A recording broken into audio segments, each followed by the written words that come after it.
hoje a gente vai falar sobre a geometria molecular, tá bom?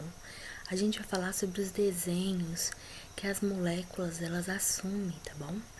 E assim, mais, a gente vai falar sobre algumas características da parte da geometria, que ela não engloba apenas somente desenhos, e sim medidas, dimensões e tudo que está ligado a ela, tá? Então, nessa aula de hoje, a gente vai falar um pouquinho sobre a geometria molecular, o capítulo 10 do livro de vocês. Bom, primeiramente, para a gente entrar no processo de geometria molecular, a gente precisa conhecer o que é, tá? Então, aí diz, as moléculas formadas por ligações covalentes elas podem se apresentar de duas a milhares de átomos, tá? Isso é uma formação molecular, ela sempre precisa estar ligada a dois ou mais átomos para fazer o processo de formação molecular. Os átomos se alinham formando formas geométricas em relação aos núcleos dos átomos. Então, assim, quando eles vão se juntando no processo da ligação covalente, ele vai formando arranjos e aí vai surgindo a geometria molecular. E assim, galera,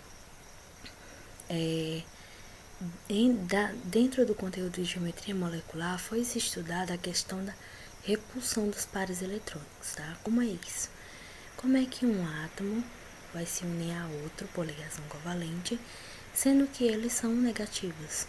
E isso em química, negativo com negativo é repulsão. Positivo, positivo, repulsão. Seria atração se fosse positivo e negativo.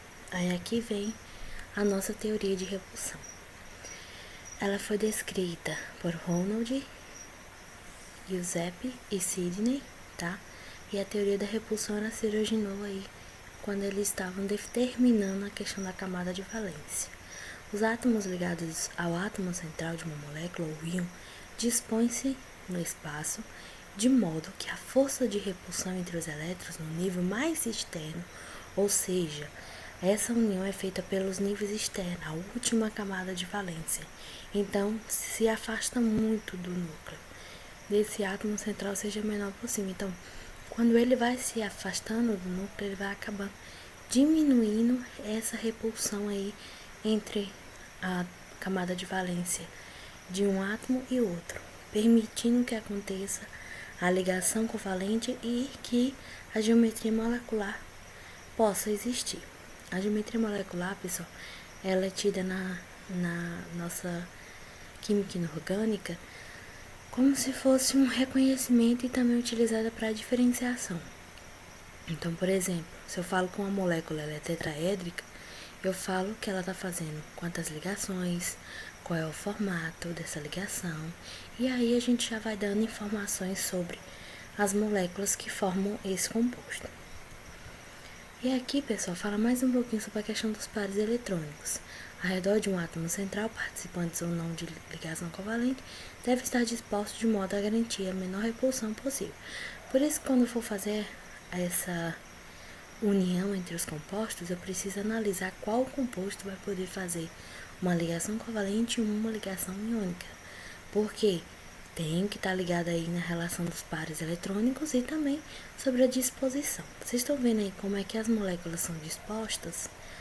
Ótimo, elas são desenhadas, tá? Para você ver como é que ocorre a união de um átomo com o outro na formação de uma molécula, tá? Essas aí que estão em linha reta, a gente vai ver que é uma formação linear, que é aquela formação que ela abrange um ângulo de 180 graus, que ela toma um espaço de linha, tá? Alguns, ou podemos dizer que uma grande maioria dos compostos, forma aí essa geometria linear. O livro de vocês, pessoal, traz aí a formação geométrica, traz a estrutura de Lewis, lembra? Que eu posso trabalhar tanto a eletrônica, que é essa que tem os pontinhos, quanto a fórmula estrutural descrita por Kekulé também, que ela é feita por um traço que faz o processo de ligação. Ele representa a ligação existente entre um composto e outro, 2, 3 ou mais compostos, tá? O livro de vocês traz essa imagem bem melhor, tá? Eu quero que vocês acompanhem aí direitinho, viu? E assim, ó, vocês observam. Primeira estrutura em linha reta, ela vai adquirir uma geometria linear. A segunda, ela tá fazendo aí ferro 3 e um berílio. Então ele tá fazendo 3 ligações. E ele assume aí uma característica de triângulo. Por isso que a gente chama ela de trigonal plana, tá? Temos também o CH4, metano, que está fazendo aí uma ligação tetraédrica. Então chamamos o carbono de tetraédrico porque ele faz 4 ligações. Aí a geometria adquire essa característica aí de ligação, tá? Dentre esses outros aí, tetraédrico, piramidal, e também temos aqui, pessoal, as outras denominações que chamamos de angular, que é a fórmula eletrônica da água. É a geometria molecular da água, tá bom? Que ela não assume linha reta, ela faz essa curvinha aí formando uma geometria angular. Então, assim, a geometria ela vai definir, ela vai ser determinada pela questão dos pares eletrônicos, ou seja, a repulsão que esses pares eletrônicos vão adquirir. Tem uns elementos que ele possui uma repulsão menor do que outros, tem outros que é bem maior, tá? Você observa aí pela geometria formada. Primeiro elemento, ele precisa ficar bem afastado, o segundo já está unindo mais, o terceiro já está bem próximo. Então tem essa questão aí da questão dos pares eletrônicos, do distanciamento desses compostos para que não haja uma repulsão. E aí ao lado tem o nome da geometria, que é como se fosse o desenho formado por tais moléculas, tá, pessoal? E assim, devemos lembrar que existe a questão eletrônica, a questão da eletronegatividade, a questão da polaridade desses átomos para a formação de moléculas, porque você sabe, você tem que saber a eletronegatividade dos compostos para que você consiga montar uma molécula, sendo ela polar ou apolar, tá? Ela precisa adquirir um formato, uma geometria, e ela precisa permanecer nessa geometria, porque a partir dessa formação molecular, dessa geometria molecular, que eu vou obter o meu composto. Então, vocês precisam estar ligados na eletronegatividade, que a gente estudou lá no capítulo passado, eletronegatividade.